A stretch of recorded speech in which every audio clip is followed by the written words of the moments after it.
Today on Fit Tip Tuesday, I'm taking a break from my efficient workflow for bodice fitting because I want to include all of the notes from last week's episode in the PDF handout that's coming next week with the next set of instructions.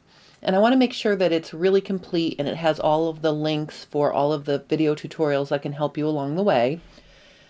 And as luck would have it, I got a really good couple of questions from one of my members of my J Stern Designs Fit Sew Embroider group. And they're really good questions, and I have before and after photos. So I thought I would share one of those things with you today while I'm also working on the bodice fitting in the background.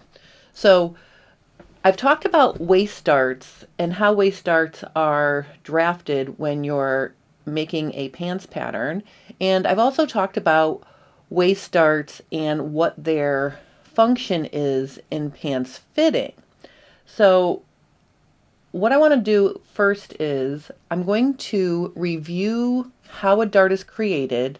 Then I'm going to show you how a back waist dart can ruin the fit of your pants based on where it's positioned. So this is going to be a really good example if you're struggling with your back waist darts and you'd like to see a good example of how a back waist dart is not positioned properly, and then what we did to fix it and how it looks after the fact. This is the tutorial for you. All right, so let's start with this. I drew this by hand because my printer pooped out when I tried to print it off of an illustration. I made in Illustrator, but I think it'll work here. This is the basic start of a draft. You draw two rectangles that are the width of your full hip, and the center line is where the side seams are started at the full hip here, and the waist is developed up here, and then you'll notice there's crotch extensions below that. Those are calculated based on the measurement of the leg, and I'm not going to really get into that, but my point is the pants draft starts with the width of your full hip, and it's spread pretty much in half at the full hip. Just like when you're drafting a skirt, the pattern of a two-piece skirt will be equal at the full hip, and then it will vary depending on the front and back waist measurements. So what happens is when you start to work on identifying the waist, what you do is you calculate your waist measurement plus the amount of dart intake you want to add to the design. Pattern designers will decide, okay, I want 2 1-inch darts in the back and 1 1-inch dart in the front leg, let's say, for example. And sometimes pants patterns don't have darts in the front, sometimes they do. Sometimes pants patterns only have 1 dart in the back, sometimes they have 2. So it really just depends on what the designer intended for the look and style of the pant. Let's say, for example, this full hip was 40 inches. Okay, so the width of this is 40 inches. And let's say the waist for this pattern, once it's fitted, is going to be 30, let's say 35 inches. You can see what happens here is you're going to start at the center front and you're going to measure out the front measurement for the front waist out of that total. So whatever the total was, you're going to figure out your front and your back measurement. You're going to add to it the back waist darts. Let's say that the waist in the front ended up here, okay, but then we're going to add 1 more inch to here for the dart intake because the dart is going to get sewn shut. The finished measurement is the front waist plus the dart intake. And then, of course, the designer of the pattern will also decide where that dart is going to be positioned. So you can see in this case, we have the waist measurement plus a 1-inch dart. And then in the back, we have the same situation where you figure out the back waist, but the difference is you're not going to start at the actual center back. You're going to move in a little bit. and then you calculate the back waist plus the 2 inches for the dart intake here. Okay, so that's how this is drafted.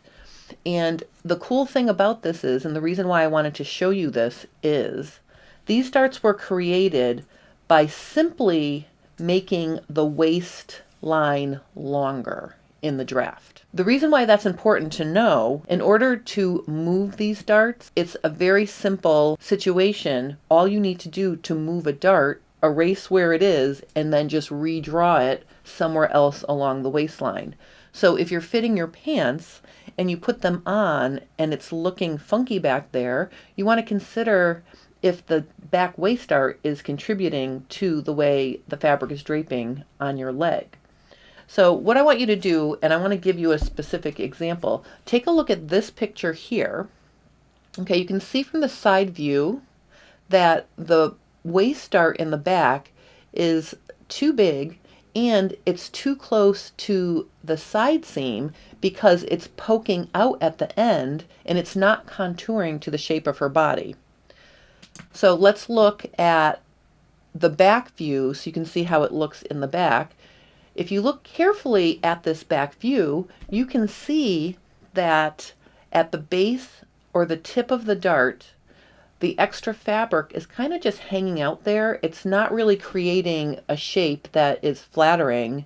It's just adding more fabric under the dart that we really don't need.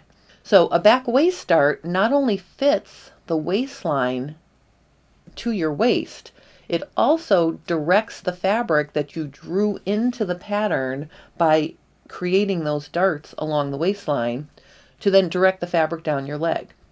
So when I saw that picture from the side view, I recommended moving the dart closer to the center of the back leg so it was over the fullest part of her behind, so it could contribute to the shape of the pant and direct the fabric where she needed it. This is an interesting photo. Look, you can see here she had drawn in the original position of her dart, and then notice she moved it closer to the center of the leg, and just take a look at how much nicer that looks. From the side view, I always like to show the side view as well because you can see the silhouette of the shape of the back pant from that side view, and you can see here that the back waist dart is now contouring the fabric to her shape, and the drape of the fabric is much more flattering.